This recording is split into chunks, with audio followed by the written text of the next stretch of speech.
Gently close your eyes.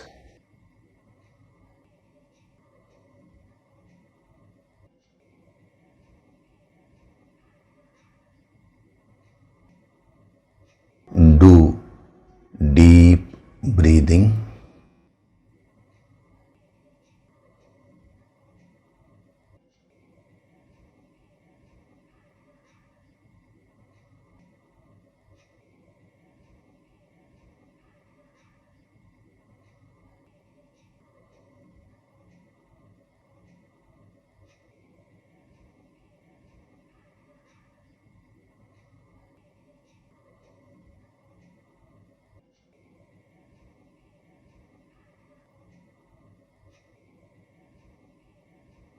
We'll chant Om once together.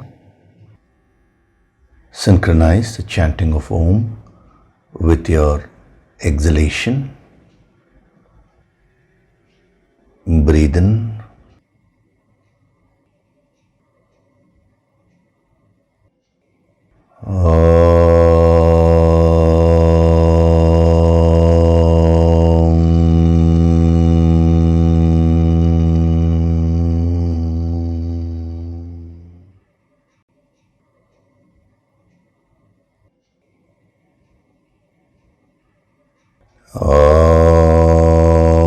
Sahana Bhavatu Sahanau Bhunaktu Sahaviryam Karavavahai Tejasvinavaditamastu Mavit Vishavahai. Om Shanti Shanti Shanti.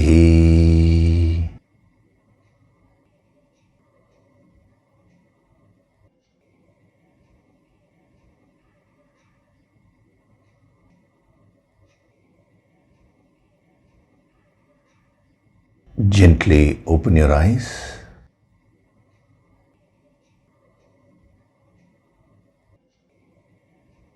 We'll chant from verses 6 to 10 of chapter 3.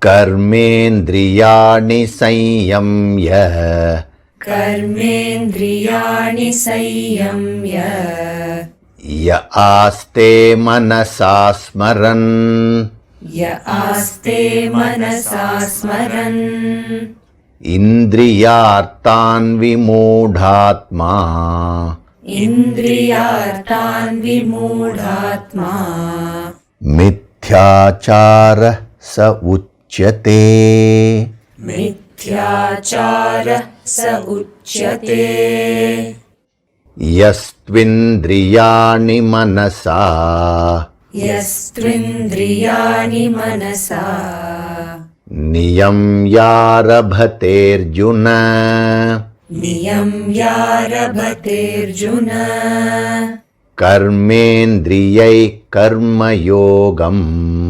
Karmendriyai karmayogam Asakta savishishyate Asakta savishishyate Niyatam kuru karmatvam Niyatam kuru karmatvam Karmajayo hyakarmanaha Karmajayo hyakarmanaha Sharirayatra pichate Sharirayatra pichate Na prasidhyeda karmanaha Na prasidhyeda karmanaha Yajñarthat karmanonyatra Yajñarthat karmanonyatra Lokoyam karma bandhanaha Lokoyam karma bandhanaha Tadartham karma kaunteya Tadartham karma kaunteya Mukta sangha samachara Mukta sangha samachara Saha yajña praja srishtva सह यज्ञा प्रजा सृष्ट्वा पुरोवाच प्रजापतिः पुरोवाच प्रजापतिः अनेन प्रसविष्यद्वम् अनेन प्रसविष्यद्वम् येषवोस्त्विष्टकामधुक् येषवोऽस्त्विष्टकामधुक्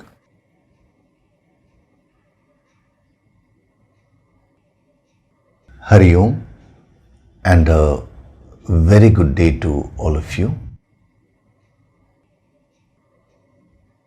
So last week we started this verse number 7, which is a very powerful verse. Now it is very interesting. In verse number 6, he warns you. It is more of a treatment for the ego. He tells you this is a wrong path, don't go in that. Now in verse number 7, he actually points out and tells you what exactly is the right path. It's very interesting because in verse number 6 he used the word Vimudhatma. You all remember that. So I had given you many dimensions of the word Mudaha. Now there is one dimension of Mudaha which also we will see now, because that will help you to understand this verse number 7, in a deeper way. Mudaha also refers to a person who has gone astray. We saw the other dimensions. Mudaha means delusion, confusion, so many things we saw. Now fundamentally, one dimension of Mudaha is going astray.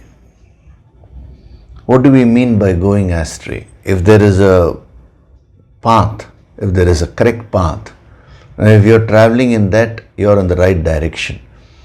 But if you move away from the right path and start getting into the wrong path, then you have gone astray. Such a person is called Mudaha. Very, very beautiful word with so many dimensions, and each dimension has its sadhana message, has so much of power. But this particular dimension connects you to the next verse. That is the beauty. Because the entire verse number 6 revolved around that word Mudaha. So why are you called Mudaha? When is a person called Mudaha? When he leads a false life, Mithyachara. Now, when does a person become a Mithyachara? He gave one example. When you're forcefully controlling your senses, but your mind is running everywhere. That is one example of Mithyachara. So you're someone inside and you're portraying yourself as somebody else outside. So the central word there is Mudaha. And that word is so special because it helps you to understand the deeper imports of verse number 6, number 1. And it also helps you to connect with the next verse, which is verse number 7. In the yogic approach, we always lay a lot of emphasis in connection, in going with the energy flow. Connection here means the flow. See, in an isolated way, if you understand something and stop with that, that may not really give you the total picture. When you build a house, you have a wonderful ground floor, then you have the first floor. But the ground floor has to be connected to the first floor. The staircase has to be there. If there is no connection between the ground floor and first floor, then it becomes very difficult. So, throughout the Bhagavad Gita, one verse actually flows into the next verse. That is the beauty. That shows the very logical approach, a systematic and methodic approach of the masters. See, generally when you think, there is no connection between your first thought and second thought. Your thoughts just come in random. Whenever you have a particular goal in mind, there is some kind of a connection which the thoughts build with each other. But even there, since your mind is not under your control, it tends to ramble and bring in so many unconnected things.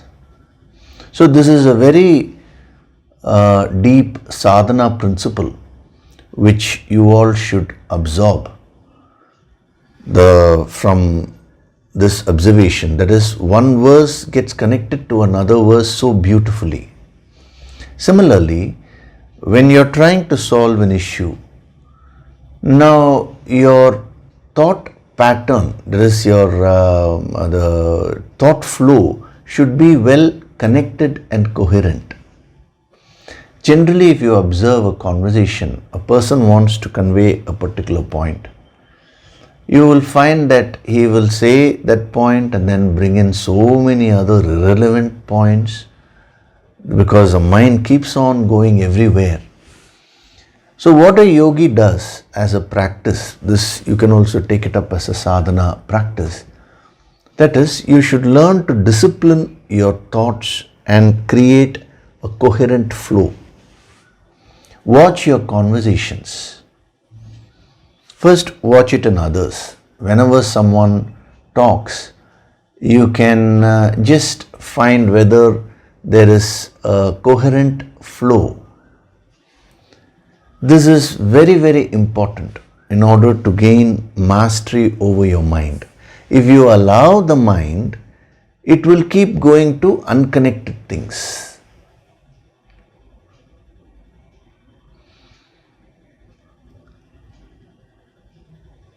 If you take the Yoga Vasishta, for example, where Vasishta gave this wisdom to Lord Rama. Now, he says something in the initial verses, and then many thousands of verses later, Rama asks a question which is related to this initial one of the verses which Vasishta had given him. You can imagine how disciplined the student, Rama as a student, was in following the flow which Vasishta was setting. And Vasishta himself, the great guru, who had established a beautiful flow.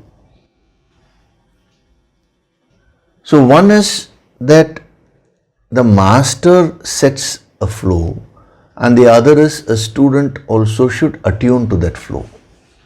If the master himself has no coherence, he just talks in a generalized way, whatever comes to his mind, then that person is not a disciplined thinker. He cannot convey this wisdom properly. So right from beginning, as a sadhak, when you go to a master, you should learn to attune to that flow which he is setting. Here we are talking about the thought flow. This practice will help you in the higher sadhana of going with the energy flow. See, one is to establish a coherent flow in terms of thoughts. Like what you do in mathematics. Why is mathematics considered a very precise science? Because one step will lead to the next step. Then that step will lead to the third step. If you skip one step in the middle also, that flow will get cut. You will not get the final answer. So when you take spirituality, that is also a science, the inner science of mastering your own mind. You should have the same approach. If you keep practicing this with respect to your thoughts, then as you advance in spirituality and you start becoming more energy sensitive, you start receiving more and more of the higher energy, the higher Shakti, you will learn to go with the energy flow. See, these verses have a flow of thought, which is the intellection. These verses also have a beautiful energy flow, which is what we are tapping in the yogic approach. But if you can't even control your own thoughts, if your thoughts themselves are running helter-skelter, and if you're not doing that sadhana of learning to think in a disciplined way, it will become very difficult for you to absorb the energy behind these verses and go with the energy flow which the master has set. That is a advanced practice of the same principle. First, the flow of thoughts, you have to master them. The second step is you have to master the flow of energy, which is a higher level. So if you take the Yoga Sankirtan, the audio materials, a beautiful energy flow has been set. And in every empowerment program, both the Yoga Sankirtan empowerment programs and the other empowerment programs we have, if you notice, it has always been told to you that when you sit for the empowerment meditation, don't analyze, don't start thinking whether whatever you're doing is right, wrong and all that. Just go with the flow. Just go with the flow with the master sets. A sadhak, a student who is very attuned will be able to do that. A master actually, by demonstration and making you practice, he actually trains you to go with the energy flow. Even if you take these Sunday sessions, there is a very beautiful flow which has been set. As soon as the session starts, you are asked to close your eyes and do deep breathing. That is to get attuned to yourself, to become subtle, for you to increase your awareness. Then the chanting of Om is done. Then a small invocatory prayer. Then a few verses of the Bhagavad Gita are chanted. And then when the discourse starts, again within the discourse itself you will find a beautiful flow will be there. Finally it ends in the Nididhyasana, meditation. So if you just follow this energy flow, you will benefit maximum. So when you're doing your Yoga Sankirtan sadhana also, just try to get attuned to the flow of energy which the master has set. And as a personal practice, you can start mastering the flow of your thoughts. Try to make them more coherent. Observe others when they are talking. You will find them highly incoherent. It's very interesting. Actually, it will be so enjoyable, this whole exercise, that you will not require any movie or anything to entertain you. Just watching others itself will start entertaining you so much. 1 second they'll talk about something, next second they'll talk about something else. No connection at all. And then as you become aware of that, apply it to yourself. See how your thought pattern is. So when you don't have that discipline in your thinking, you will find an incoherent conversation interesting. Because you also don't have any direction. The other person also doesn't have any discipline or direction. So it's like, two, they say, no, two opposites attract. They say it's like that only. So you get along well with that. But as you start developing the discipline in thinking, you will find that there is a big gap. You will still be able to handle the conversation. You will not become a misfit. But you will be able to clearly see, see how this person is digressing. He or she has no clarity. That perception will be developed. And a person who learns to discipline his or her mind can achieve any goal which he or she has set.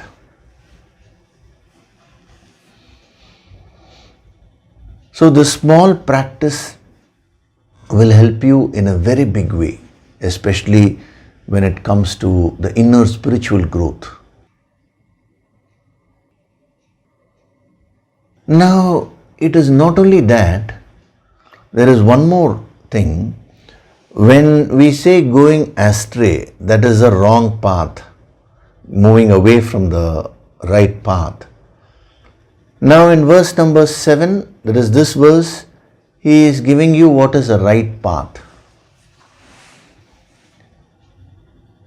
So in the yogic approach, we always look into this. That is, what is the path which we are taking in order to reach our destination? There is another important principle which you should absorb. It will give you a lot of benefits in your life. When we say path, we mean the process, So invest a lot of time and effort in ensuring that the process is as perfect as possible. Whenever you want to achieve some goal, you need to see, okay, what is the right way of doing this? What path should I take in order to effectively achieve this goal? And what is the path which I should avoid? That also you should be aware of. Otherwise, when your mind goes astray, you will not even be aware of it. Why did we spend so much time in verse number 6? It's only to build your awareness. When you're equipped with all this wisdom, now when the mind tries to go astray, you will immediately become aware and you will have the power to pull it back. That's the whole idea. So today, people don't bother to perfect the process. That is a trend. See, everyone wants perfect results. When the result is not okay, the mind gets upset. But a yogi is not bothered about the result. He is bothered about the process. If the process is not okay, then he becomes very concerned. Actually, as we go into the deeper principles of Karma Yoga, this principle will be explained to you in greater depth. But having come across that word, mudaha, which connects to this, you can derive this message and start practicing this in your life. So a normal person's mind, normal means one who is not advanced spiritually, now his mind will not be bothered about the process. If the process is mediocre, he will not even be aware. He'll just keep on mechanically doing something. But when the result doesn't come according to what his expectations are, then the mind will get upset.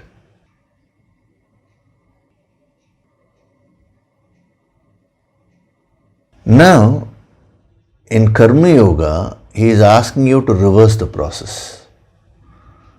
The very process, the very path should be perfected first.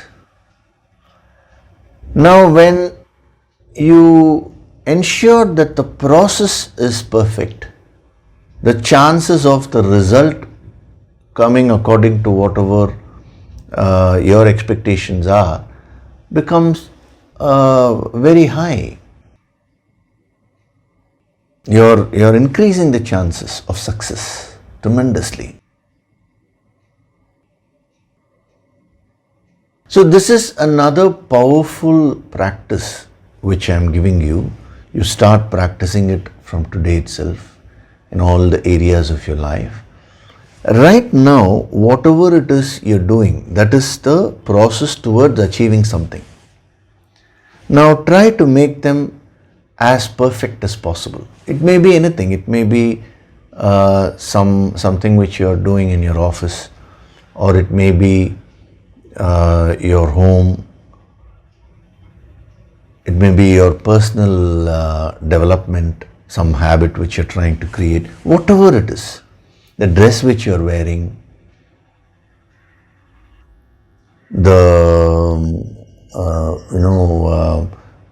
when you're trying to organize your room, whatever it is that you're doing, try to make it as perfect as possible. Now, when you ensure that the process becomes perfect, which means if there is something wrong with the process, you should immediately attend to it. You should become very concerned, not upset, but you should become concerned. If you start practicing this, what will happen is that your mind will not be result oriented. You will not wait for the result to come in order to be happy. Right now itself, you will start becoming very happy and satisfied in doing the right things now. The result is something which is going to come to you in the future.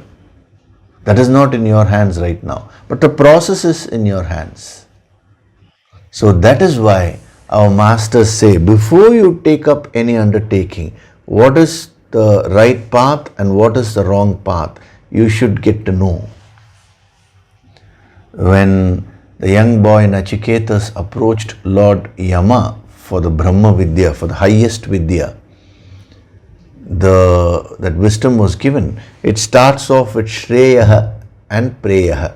Shreyaha is the right path. Preyaha is going astray. The entire wisdom when it comes to sadhana can be easily summarized in this way. What is the right path? What is the wrong path? Avoid the wrong path because that's going to take you away from your destination, and stick to the right path. As simple as that. When I put it like that, it looks simple. But practically speaking, when you are functioning in life, you will find a lot of confusions come. That is why this wisdom is being given to you to increase the level of your clarity. Actually, Lord Yama praises Nachiketas. He says, even people who have this wisdom, practically they get confused between what is good for me and what is not good for me. Shreyaha and Preyaha. But Nachiketas, you have gained mastery over that. That is really wonderful. I am delighted to have a student like you, and I'll teach you everything. The master gets inspired by seeing the quality of the student, because a true teacher, when he sees a good student, the Guru Shakti will get further expressed. So this is another powerful practices, two practices which have been given to you when we take the word Mudaha as a connecting word, connecting bridge, I would say, between verse number 6 and 7. So you can make a note of them and start practicing them. Don't ask me now, what do we mean by process and all that. I have simplified it very much for you. Whatever it is that you're doing now, today, try to do it in the best possible way. And if you're doing it in one way today, tomorrow the quality of that action should become even better. Day after tomorrow, it should become even better. Whether you're cooking or whether you are writing or whether you are doing business, whether you are drafting a letter, anything, does not matter. You're singing, you're playing an instrument, supposing you're an artist, or you're painting, anything which you're doing, try to go on perfecting that. Try to increase the quality of that. What is right and what is wrong in that. See, in every small goal which you have fixed, there will be a right path and there will be a wrong path. So, Modaha means going in the wrong path, going astray. Now, in verse number 7, he says, stick on to the right path. Here, we are talking about the highest, achieving the highest goal of becoming a Sthita Prajna, getting enlightened. But the same principle can be easily practiced in all the areas of your life. And don't be afraid of making mistakes. If you make a mistake, learn from that and move on. I'm not saying you should make a mistake in order to learn. I'm saying if you make a mistake, learn from that and go and move. As one great Siddha said, if you make a mistake once, it is okay. Learn from it and move on. But if you repeat the same mistake, then you're not learning anything. Similarly, you can also I'll give you one more homework related to this. If you find the results are not okay in any area of your life, now look into the process, look into the ingredients. See, what do we mean by process? Ingredients. You have a computer with you. Now the computer has certain hardware, certain parts, and then many softwares, and the operating system is there, and then many softwares are there. Now all these have to be in good condition.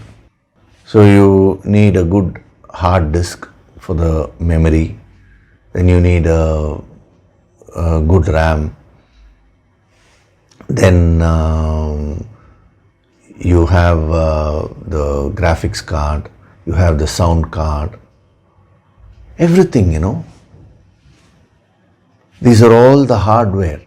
The external ones are the keyboard, mouse, everything has to be in good condition. See, if the whole computer, you have the latest computer, but your mouse is not working, your keyboard is not working properly, then it's not possible to operate the system. Then the operating system has to be good. And after that, the softwares which you install should be in line with whatever is useful for you. So if you are an accountant, you may have an accounting software installed. If you are let us say a sound editor, you may have an sound editing software installed, whatever it is. It's all your choice there. So if all these ingredients are taken care of well, then you can get a good output from the computer. It's the same thing in your life also. If your ingredients are good, only then you can get a good output. So if a particular result is not okay, let us say, now you go back and look into the process. For example, let us say you are having a disease. Let's say you are having some skin allergies, or you're having a knee pain, whatever it is. Now look into the ingredients. What is my lifestyle? Last week also I had given you the example of that person who asked me. So like that, the entire Kaya Tattva course is there. It's available online. So you can take those principles and apply them and see where have you gone wrong in terms of the process, the ingredients. So how is your lifestyle? What is the condition of your thoughts and emotions? See, supposing you get a knee pain, now immediately the mind gets afraid. Oh, could it be this? Could it be that? So many negative possibilities start occurring in your mind. It's a natural process because the mind has not yet been mastered. So there you need to apply this. You need to learn to release all those negative factors so that you can facilitate the healing process. On one hand, you will be doing the Yoga Sankirtan sadhana, whatever sadhana has been given to you. On the other hand, you should also release all these negative factors which will aid the healing process. Supposing you have some, let us say, some infection, fungal infection in your skin. That is the issue. Okay, do whatever you have to do and you're doing the sadhana, the healing process will happen. But if you get so worked up about it and you're afraid, oh, that this will happen, that will happen, if your mind gets worked up, now that will reduce, these negative emotions will reduce your immunity, your body's capacity to fight that disease. So, if you get an undesirable result in life, go back to the process, clip off all those negative factors, learn to release them in your sadhana. And as you release them, you will find that your health condition will start improving tremendously. Because this higher Shakti is so powerful, it's from the infinite dimension. And when you are receiving that through the Yoga Sankirtan sadhana, through the empowerments every Sunday, all your problems are bound to go away. Whether it is health or financial issues or relationship issues, it does not matter. But when you bring in the negative ingredients, you are delaying the solution, you are delaying the healing process. So take that as a homework, not merely for today, but for your entire life. And see where you need to perfect your process. And start applying yourself there, and you will be amazed. Within a short period of time, you will find the results will start improving in your life. Practice this and see. See, without doing that, the mind keeps worrying about the various so-called negative possibilities, future worries, and it will keep blaming others, it will keep blaming the system. Clip off all that, release all those negative thoughts during sadhana. Do the deep breathing, let them all come and just breathe through them and let them go away. Now, as far as you are concerned, as a sadhak, just focus on the process. This is a powerful practice which is being given to you. 3 points have been given. So you can pick them up and start your practice. Whatever inspires you first, you do that. And we'll be seeing more of this throughout this chapter, because whatever is being given, these are all, I would say, the ingredients of Karma Yoga. That's why we are trying to perfect the ingredients, perfect the process. One thing is to generally say, do Karma Yoga, do your duties. What else is there? That is all a very general way of looking at it. But we have to go to the specifics and perfect the process as much as possible. So take it up as a game. Take your entire life as a game and go on perfecting yourself.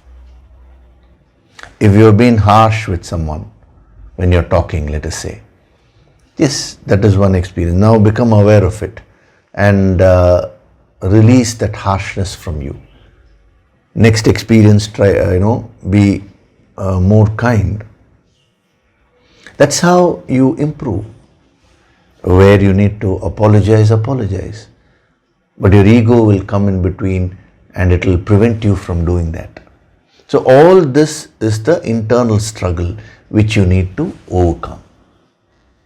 So in verse number 6 we saw that, and through Modaha he connects you to verse number 7. So what is verse number 7 saying? But two, one who restrains the senses with the mind. Yaha means whoever it may be. Indriyani niyamya.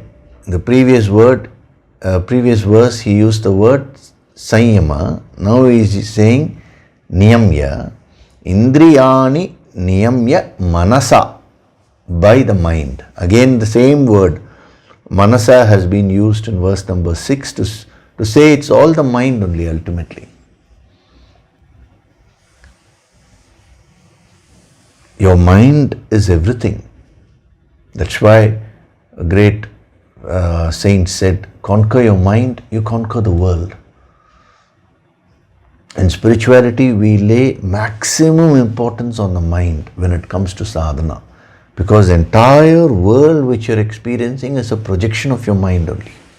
If you have a negative mind, the world will be negative. If you have a positive mind, the world will look positive. It's very interesting. There is no reality externally. You only create the reality through your mind. The ultimate reality is the infinite alone. That's why he uses the word manasa twice in verse 6 and verse 7. Whether you are going in the negative path, it is again because of the mind. Whether you are going in the positive path, again it is to do with your mind only. So the moment it has to do with your mind, which means he is cutting off all your complaints. You may tend to blame external circumstances and all that he cuts, and he says it's all the mind, manas. That is within your control. If you do your sadhana properly and gain mastery over it, you can transform your entire life. So one who restrains the senses with the mind, O Arjuna, karmendriyai karma yogam, one who undertakes arabhate karma yoga, the yoga of action with the karmendriyas, with the organs of action, asaktaha, unattached, saha vishishyate, he excels. So last week I was telling you, just feel the energy, There he is talking about what is the path you need to avoid, a false life, mithya-achara. Now he says the right way of functioning is karma yoga. So this uplifts your consciousness. So he starts off with tu. Tu means but. Yaha tu, whoever it is, but. So that word but is very important when we take verses 6 and 7 together.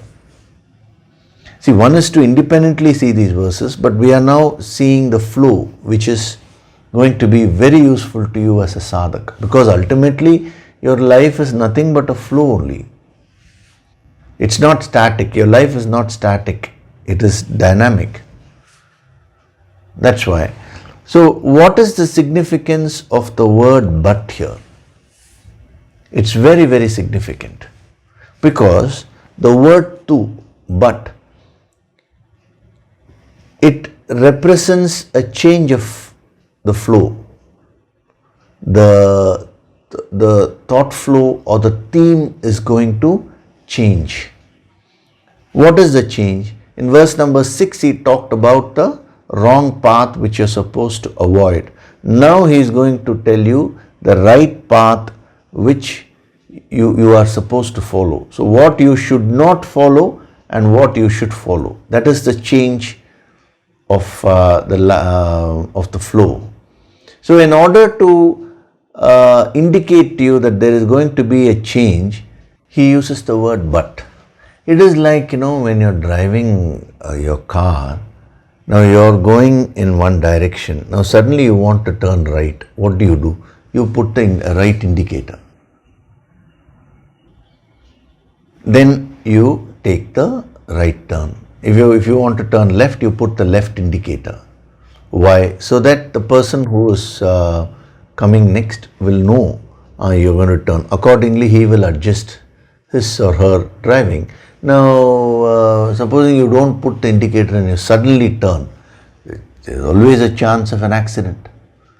It's the same thing with respect to these verses also. In verse number 6, he was taking you in one direction, one line of thought. So your mind gets completely engrossed in that. And you're going deeper and deeper in that line of thinking. Now suddenly if you're going to change the flow of thought, it will be a jerk for the mind. Therefore he says tu means but. It's an indicator. I'm going to turn in another direction now. So the moment you come across this word but, your mind becomes alert and it becomes prepared for the change of direction, change of flow. That is very important. See, before you absorb the right message, or rather what is going to help you to absorb the right message is how much you prepare beforehand. Preparation is the key. And just by saying but, he prepares your mind. Just as when you put the indicator in the car, you prepare the person who is behind you, for driving carefully. Similarly, just by using the word but, he prepares your mind and says now there is going to be a change in flow. And what is interesting is, the change of flow is positive. See, he was talking about what you should avoid, the problem in the previous verse. Now it talks about the solutions. He gives the solutions. So, but means till now, I was telling you what the problem is. I was telling you avoid this, avoid. Now, I'm going to give a solution to that. A sincere sadhak always waits for the solutions. A master is one who is always solution oriented, not problem oriented. See, when you indicate the problem, when you talk about a problem, you can do it in a very negative way, in a spirit of criticism, or you can do it just to create an awareness. A master does not indulge in any form of criticism or fault finding. That is not his work. Because whenever you criticize or find faults, actually you're pulling down the energy of the other person, your energy also comes down. But what a master does is that he points out the faults to increase the awareness. Whenever you criticize another person and stop with that, you're not giving any solutions. Usually a person who criticizes will not have any solution. He'll go on criticizing. Now you're actually pulling the other person down. You're reducing the other person's confidence. Why would a master ever do that? Whenever you find a master pointing out faults, remember that is only to increase the awareness, and he will be giving you the solutions also. A master will never criticize he'll never point out the faults and stop with that. Whenever you point a fault and then stop with that, that is called criticism. You are branding a person, you are judging a person. So when you go to a master for guidance, he first sees, okay, what are all the negative channels, negative energy flow which you have created. Those are the wrong paths. So he tells you these are the things which you need to work on. And then he gives you a solution, what sadhana you need to do in order to counteract these negative forces. Then the solution becomes complete.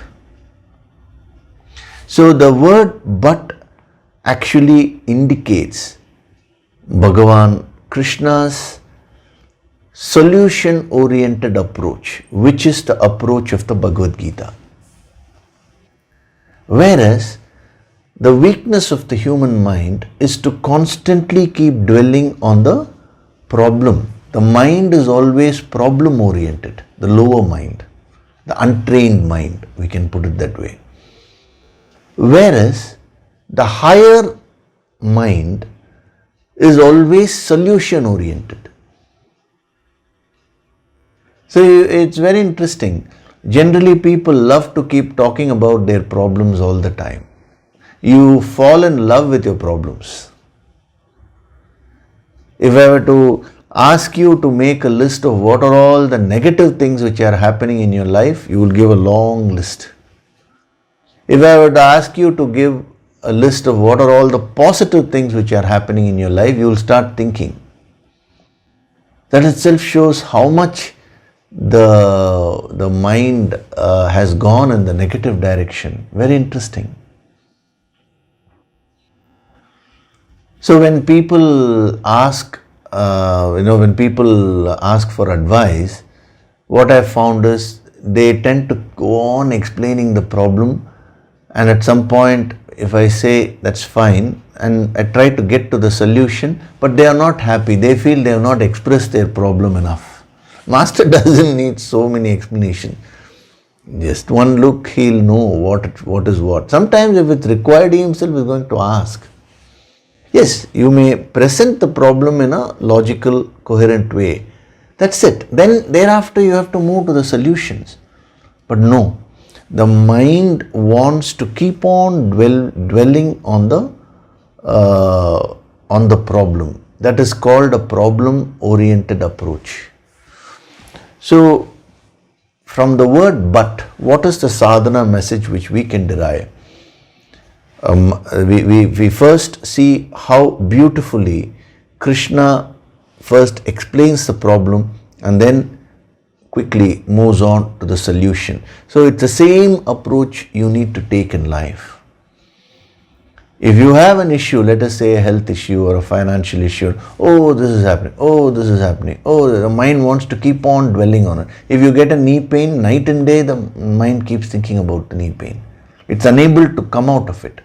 If you get a neck pain, night and day the mind starts listening to thinking about it. If you have a relationship issue, now all the time the mind is thinking about it. That is called the problem orientation. The mind keeps on going. That is the weakness of the mind. So what is the sadhana? To convert that problem oriented mind to a solution oriented mind. How? But ask yourself, just that's a sadhana of but, okay, what should I do in order to solve this issue? Okay, I have this knee pain. I need to give it some rest. Then what caused that pain? Some strain. I'll do the Kaya Tattva sadhana. I will do the Yoga Sankirtana. Whatever it is, you get to the solutions and start implementing them. I have this relationship issue with, let us say, with my some family member, my spouse. So you go on saying, oh, this issue is there, this issue is there. That is a problem-oriented mind. Now get to the solution. Okay, what should I do in order to solve this issue? I need to communicate to that person. What is the best form of communication? What is the psychology of that person?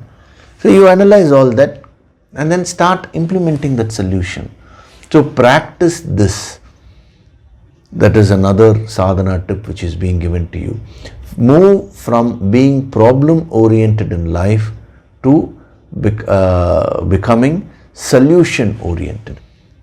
Generally, the mind will not want to get to solutions. As I told you, you fall in love with your problems. A person who is suffering finds so much of happiness in saying that he is suffering.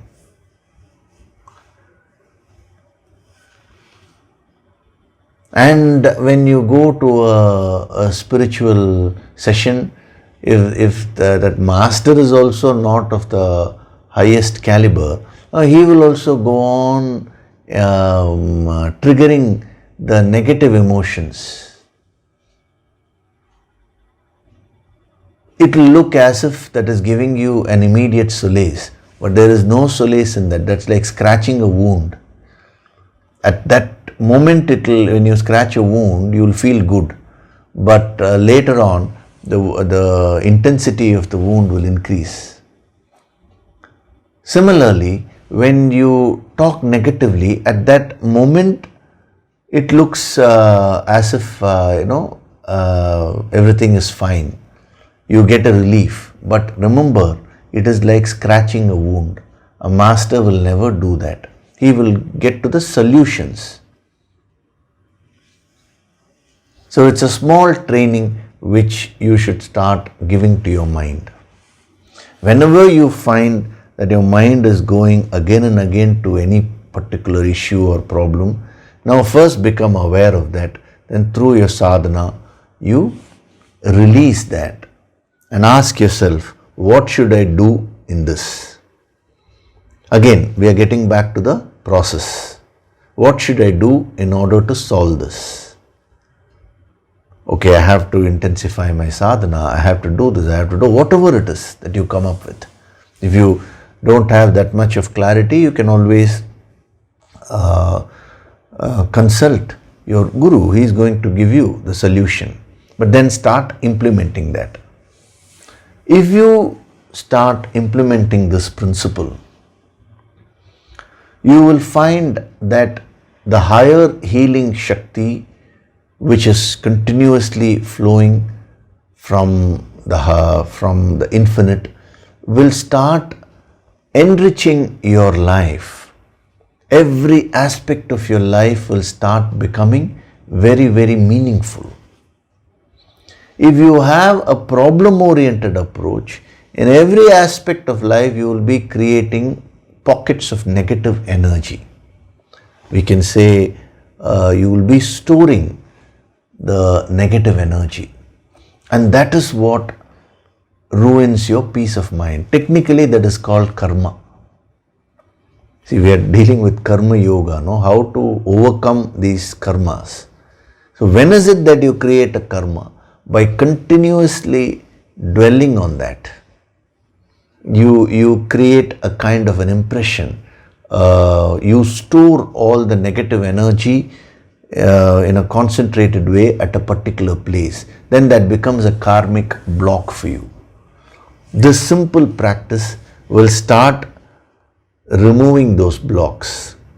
The Yoga Sankirtan sadhana which you're doing gives that healing energy, gives you access to that. Now, along with that, if you practice this small tip, you will find all your hurdles in life will start literally evaporating, going away from you.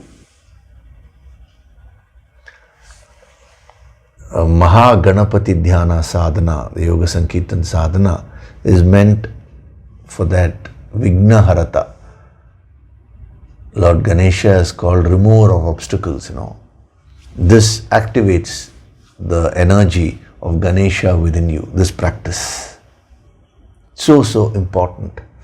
So that is why Krishna starts off with the word tu, but. So there is absolutely no judgments. He is not judging Arjuna as a negative person and all that. He is not judging anyone. He is only saying this path will lead you to disaster. This path will lead to growth of your personality. So, but one who restrains the senses with the mind, O Arjuna, very, very interesting. He calls him by his name, Arjuna. In the previous verse, he didn't call him by his name. That is very interesting. You have to think, why is that? when he is talking about the negative path, then what he needs to avoid, he doesn't say, "Oh Arjuna." He says it in a general way. But when he talks about following the right path, he says, "But one who restrains the senses with the mind, O Arjuna." He mentions his name when he is giving a solution. That is a very subtle message. What is the message?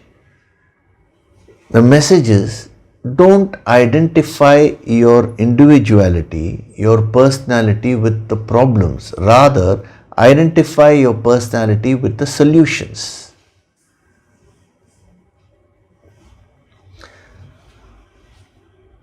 See, today you are identifying your personality with the problems. I am very short-tempered. I am very lazy. Nowadays, I find people identifying their personalities with diseases. I am a diabetic.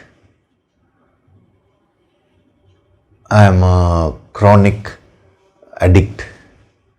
You always tend to identify your personality with negative things. Now, the message here is, when it comes to the positive things, he says, Arjuna, means you should associate your individual. Arjuna represents the individual, the personality. So you should associate your personality with positive things in life. So look into your own thought pattern. Look into what is your identification. This is very important for spiritual growth. From the highest level, what they say is, don't identify with any of these things. You are that infinite. So when you say, I am that infinite, that is the highest identification. Identification with the highest. But you can't start off with that. So the first step towards uniting with the infinite is to start identifying your personality with the positives rather than the negatives. Now, as you progress in that, you will prepare yourself so much and you will start identifying with the highest, which is the infinite. And when you get 100% established, fully when you identify with the infinite, you become a sthita prajna. This is the path. So I told you, the previous verse is about attacking the ego. There he says, don't identify with that. Just solve the issues. Just be aware and avoid all those factors. Now when it comes to solutions, the upliftment of consciousness, he says, Arjuna, this is the right path. So when the moment he calls him by his name, he is, that's a psychological ploy which is employed. That is, he is making Arjuna's personality attune itself with the positive, with the solution. Oh, as Arjuna, now I should do karma yoga. That is the subconscious implication. As you know, a master never tells things directly. Rarely he tells directly. See, when a master guides the student, he employs so many psychological tips, and without the student being aware, the student gets filled with a lot of positive energy. Because when things are told directly, generally the mind resists, because the mind is coming from the ego. So the ego does not like that. So a master actually communicates indirectly and he guides the student also indirectly. Master will not come and say, now come on, I'm going to do this for you and do. He will not say that. He will do everything in the background. The student will not be aware at all. But the effect of that will be experienced by the student. We can clearly see, is Arjuna aware of all this? No way. He doesn't have that much clarity to understand. But very, very carefully, now Krishna is removing his personality identification from the negative and he is uniting it with the positive. See, what is Arjuna's problem? When he stood in the battlefield, when he looked at his opponents, he was a very strong person. See, whenever your personality identifies with the positives, you will be very strong. You will be very powerful. That was the state of Arjuna to start with. But the moment he started identifying with the weaker thoughts and weaker emotions, slowly, his strength started going away from him. And as his personality started dwelling in those thoughts, in those negative emotions, now he became more and more incapacitated to act. And it was just a question of time, because his mind was flowing in an uncontrollable way. We saw that in chapter 1. And it was only a question of time. He identified completely with all the negatives and he said, I cannot fight. He lost all the strength. He fell a prey to weak pity. So now what is Krishna trying to do? He is not merely telling Arjuna, do this, do that. It will not work. See, when the personality, when the consciousness has identified with a negative factor, merely giving counseling to the person and asking him to do the positive thing will not work. The healing has to be given. The personality has to be uplifted. The consciousness has to be uplifted. So this method which he is following here is one method which a master many a times uses to identify the personality with the positive.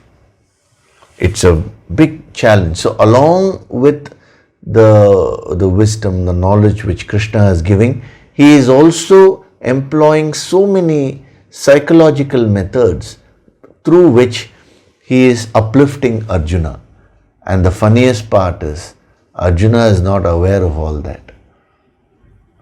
See, whenever a master functions, when a student goes for guidance to a master, now it is only 10%, or I would say less than 10%, which a student is aware of, whatever the master does. Remaining is all done in the background. As Krishna is talking to him in the background, he is giving him so much of healing that Arjuna is not aware of. That is why, as a practice, it is always suggested for us in the yogic path, whenever something good happens, we should always say, it is all the grace of God. It is the grace of the Guru Shakti. It is because of the blessings of the Guru that this is happening. Why is that? It's a very, very good sadhana to practice that humility. Because the moment we take credit, then the energy, the higher energy flow stops. So Krishna is so selfless, we can see here, that he is carefully trying to uplift Arjuna. Arjuna has identified his personality with the negatives completely, and he is sitting there, and now slowly Krishna is pulling back his personality and getting that united to whatever is positive. So this is a sadhana practice which you should do in your life. Whenever you find your mind unduly going to a negative thing or some problem or some issue again and again, your mind will keep on going, Whether you're driving a car or whatever it is that you're doing, the mind will keep dwelling on that issue. If that is the case, then immediately become aware of this verse, the message which was given here. Oh, this pattern is going on. My personality is identifying with the problem. Now reverse that. What is the positive? What is the opposite of this? If the mind is fearing something, now what is the opposite of fear? Courage.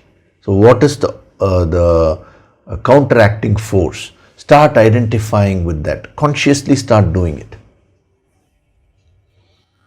With the grace of the higher, that will now become a habit.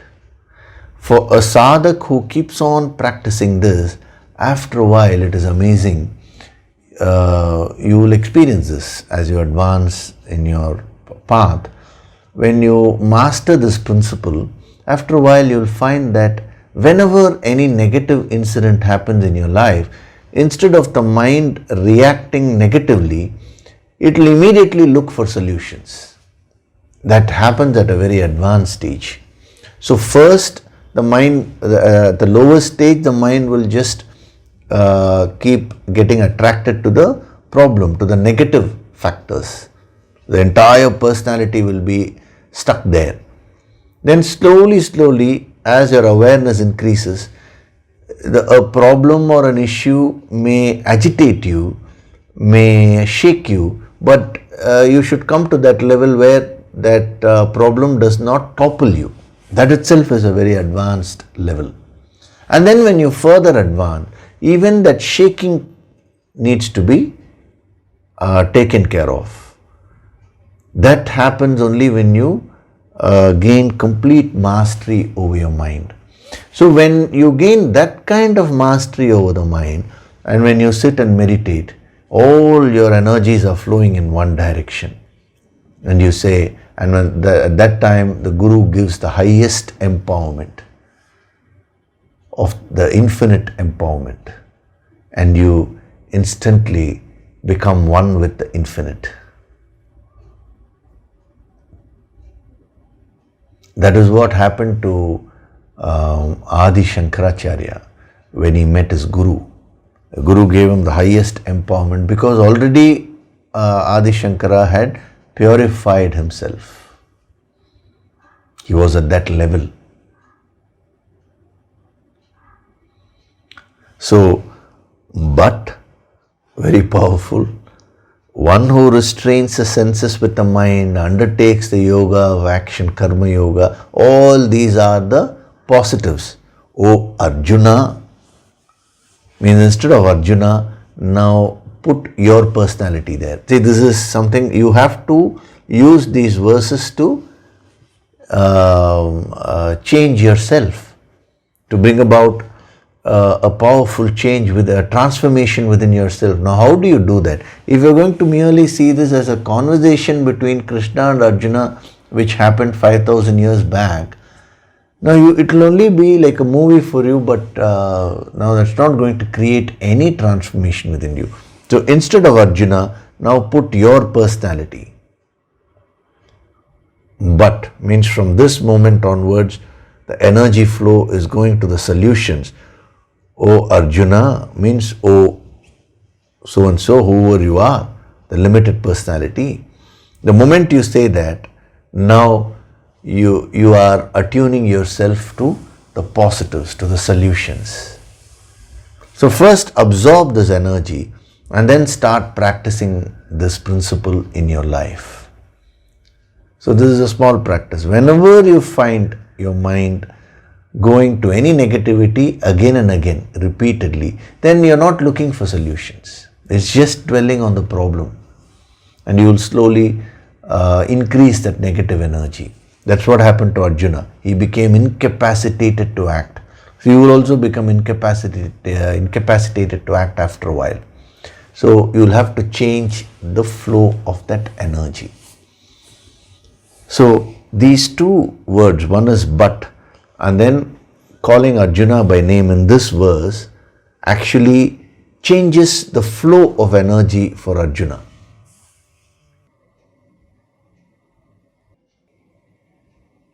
See how powerfully Krishna is guiding his dear friend Arjuna. That's what all masters do. They have such unconditional love that they use powerful methods, but indirect methods, but very, very powerful, to uplift the very consciousness, the very personality and the mind of a student. That is the beauty. So we'll stop with that there. What exactly he is saying here, one who restrains the senses with the mind, there itself there is an apparent contradiction, because senses we relate to with the physical body, sense organs, but he says manasa, with the mind. So what exactly is he meaning, and what is this karma yoga, the karmendriyas? Everything we'll see as we go along. Now you think about, there have been very many practical tips which have been given to you today, so you think about them and see how to apply them in your life. So before we do today's Nididhyasana meditation, I will take up one question. This is actually not a question. In the YouTube comment section, many of you have been summarizing your points, whatever you have derived from these sessions, that effort which many of you are putting, and I go through them, and wherever I find a little the energy flow is not okay and all that, immediately the healing also is being given to you. But this is only for people who are putting that effort. If you're not putting any effort, then there is no point in giving the guidance or healing energy.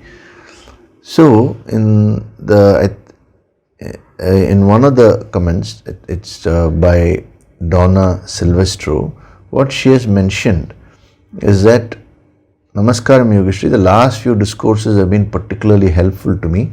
Thank you. I also want to say thank you for teaching us to practice gratitude every day. I noticed something interesting.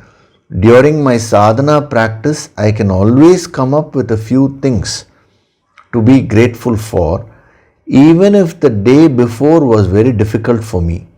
This is training my mind to seek out the good more and let the bad pass like a cloud. This has been mentioned by her. Now it's a beautiful point which she has mentioned. I thought I should bring it to the notice of all the sadhaks, because this is the practice which you should do on a daily basis. We are talking about identifying the personality with the positives. So many ways are there. So one way is gratitude. Especially I wanted to bring out this point and explain it to everyone, including Donna also, because when we practice, only when you practice something, you are giving a chance for yourself to master that skill. So the scope for improvement is infinite, So the reason why I'm bringing it out is, one is it will be useful. The other is we are having the Guru Poornima session next week. So the practice of gratitude is what attracts the Guru Shakti into your life. So start looking for positives and start offering your gratitude. You may have a meal. Oh, I thank God, I thank nature that I've got my meal today. There are so many people who may not have the privilege of having a good meal. Every little thing, which you are enjoying today, at least develop that habit of pointing out to one or two things which you are enjoying today, and with that emotion from your heart, say thank you. It's a mental practice of gratitude. See, in our sadhana, in our meditation, what do we always say? In the end, I offer my gratitude to God Supreme. I offer my gratitude to my Guru and all the holy masters. That should be done with that feeling. That makes you a very, very powerful person. So now that the Guru Poornima time is there, the Guru Shakti will be maximum active. We are going to do the deeper yogic sadhana of Guru Poornima next week. So the energy levels are going to be very high. Tremendous healing is going to happen. So to enhance your receptivity, this is a practice which you should do this week. Not merely this week, every day you need to do, but ensure you do it this week. That is, during your sadhana, before you start your sadhana, just bow down to the higher Shakti and start in a very humble way. And after you finish your sadhana, just offer your gratitude to God Supreme, offer your gratitude to your Guru and all the holy masters. This is very important. If you practice it for 1 week and then come, you will be so powerfully equipped to receive the higher blast of energy which is going to be given during the Guru Poornima meditation. See, so much is being given to you, but when you prepare yourself better, you can receive maximum. That is the whole idea. Okay, so it's really wonderful, Nona, that you're practicing this. Continue with your practice, and others also, you can incorporate this. Those who have not yet incorporated this into their sadhana can incorporate this element. It will add so much of value. Okay, so now we'll do the Nididhyasana meditation. This is a further preparation for the next week's Guru Poornima special meditation. Okay, so sit in a comfortable way. Gently close your eyes.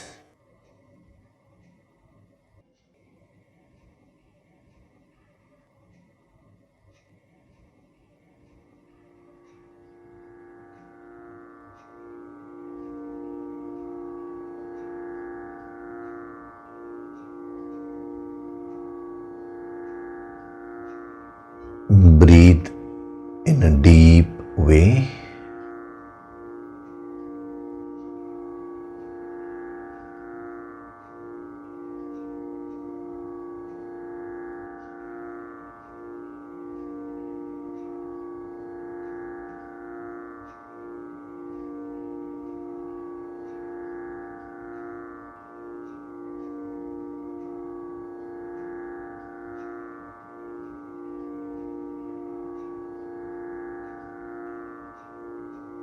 With every breath, I am getting into a state of deep relaxation.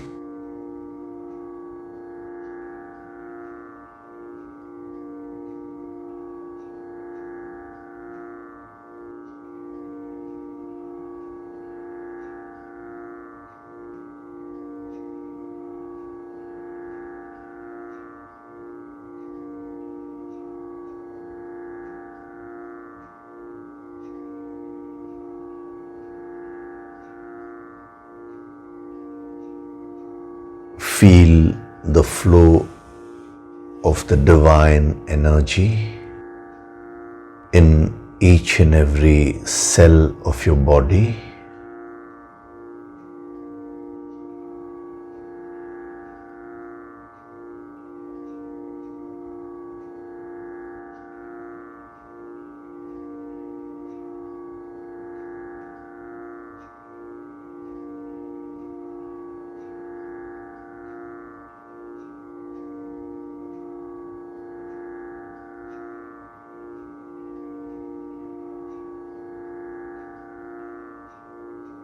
With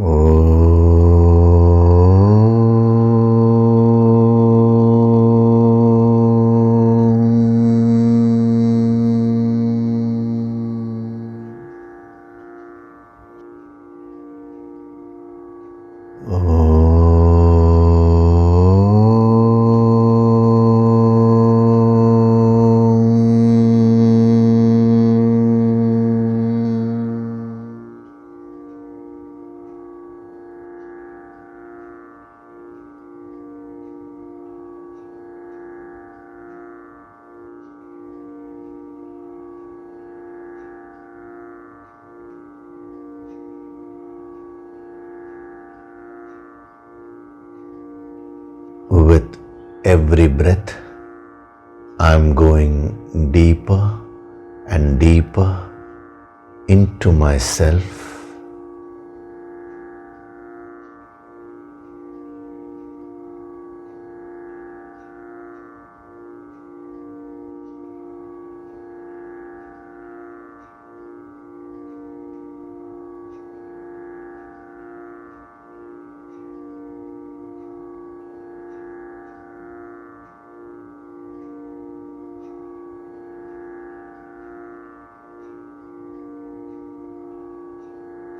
I am not this physical body. I am not this mind. I am not this intellect. I am that supreme, infinite self.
From this moment onwards, I choose to identify my personality with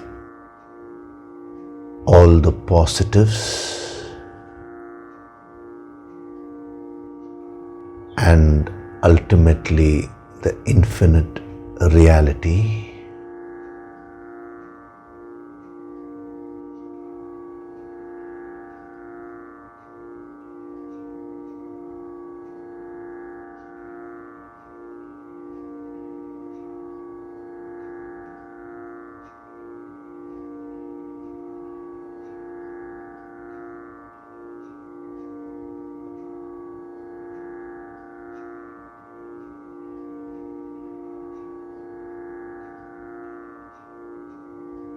I choose to be very humble as a sadhak and seek the divine blessings of the Guru Shakti.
I offer my gratitude to God Supreme.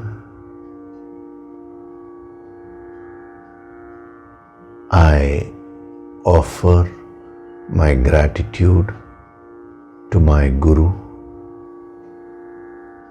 and all the holy masters.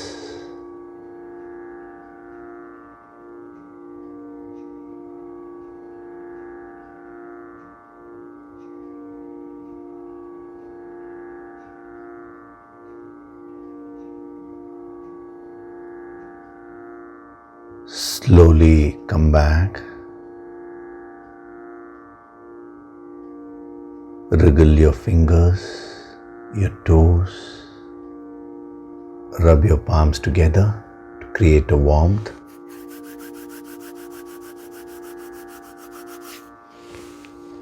Cup your eyes with your palms.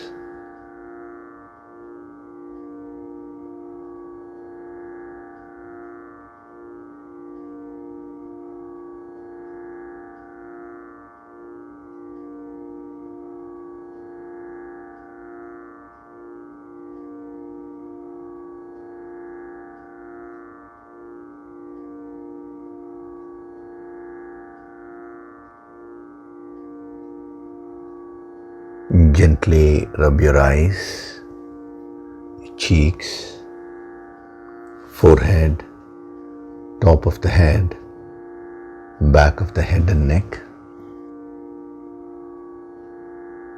Slowly open your eyes.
Welcome back.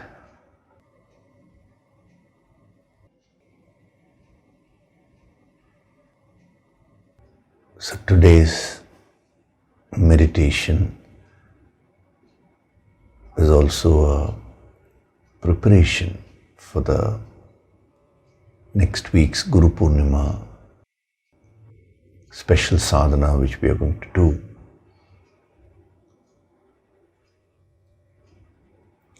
The practice of gratitude is to purify your mind,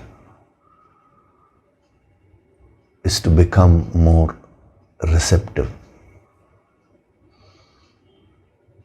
When it comes from the depth of your heart, it purifies you tremendously. Remember one thing, the Guru does not want anything from you. His only motive is to help you to transform yourself and become one with the infinite. There is nothing more. The practice of gratitude is to purify your mind, is from the student's side. The Guru neither wants any gratitude nor does he have any expectations. He is not going to look for all that. See, the Guru Shakti is inherently designed to be a selfless energy. That is the beauty. So all these practices are from the student's side, because it is said in the Bhagavad Gita, A good student means one who should question pariprashnena. Question means ask clarifications, and wherever he or she is not able to understand. Not only that, should have a quest, that is a deeper meaning of paripurna. Then pranipatena means completely surrendering to the Guru. Then sevayaha means serving the Guru. Now, but no Guru wants all these things. A Guru is in the state of paripurna. So why would he want anybody's seva, or why would he want anybody to come and surrender, or why would he want anyone to have a quest? So all that is from the student's angle.